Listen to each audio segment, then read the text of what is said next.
CPM கட்சியினுடைய அனைத்து இந்திய செயலாளர் பேபி முதல் நாள் இப்படி ஒரு யோசனை சொல்லப்பட்டது. 2வது நாள் சொல்றாரு நான் அந்த கூட்டத்துக்கே போகல, என் தோழர்கள் சொன்னதான் சொன்னேன். 3வது நாள் சொன்னாரு அது வெறும் வதந்தியாக இருக்கலாம். முடிஞ்சு போச்சா, அவர் கதை முடிஞ்சு. சண்முகம் 2வது நாள் சொன்னாரு யாரும் எங்கள்கிட்ட அப்படி ஒரு கோரிக்கையை வைக்கவில்லை.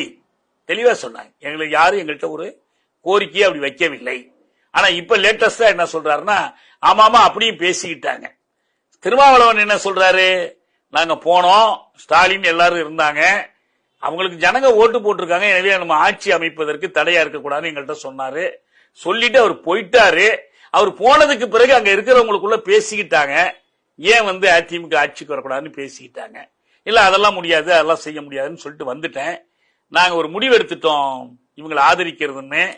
முடிவெடுத்த பிறகு எங்களை கூப்பிட்டு ஒருத்தர் சொன்னாரு, என்ன சொன்னாரு, உங்களையே முதல்வர் ஆக்கலான்னு யோசனை பண்றாங்கன்னு சொன்னாரு. நான் கையெடுத்து கும்பிடுறேன், என்ன விட்டுருங்க அப்படின்னு சொல்லிட்டேன். சரிங்க, உங்களுக்கு போன் பண்ணாரு, அந்த ஒருவர் யார், அது வேண்டாங்க, அது சொல்ல வேண்டாம்.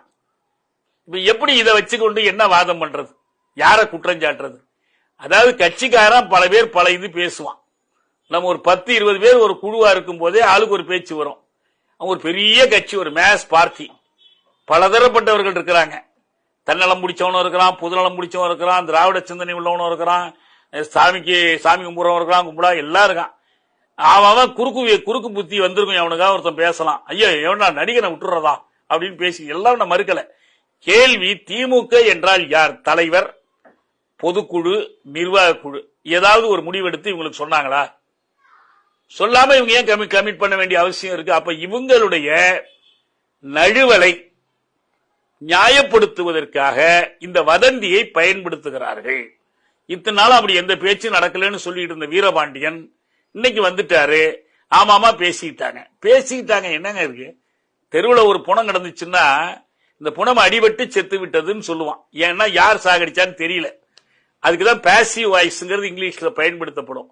இப்ப பாசிவ் வாய்ஸ் தான் இந்த வதந்தி பரப்புகிற கட்சிகளுக்கெல்லாம் பேபி முதல் திருமாவளவன் வரைக்கும் எல்லார் கையிலையும் இந்த பாசிவ் வாய்ஸ் மாட்டிக்கிட்டு இருக்கு. மற்றபடி இதுல எதுவுமே உண்மை இல்லை.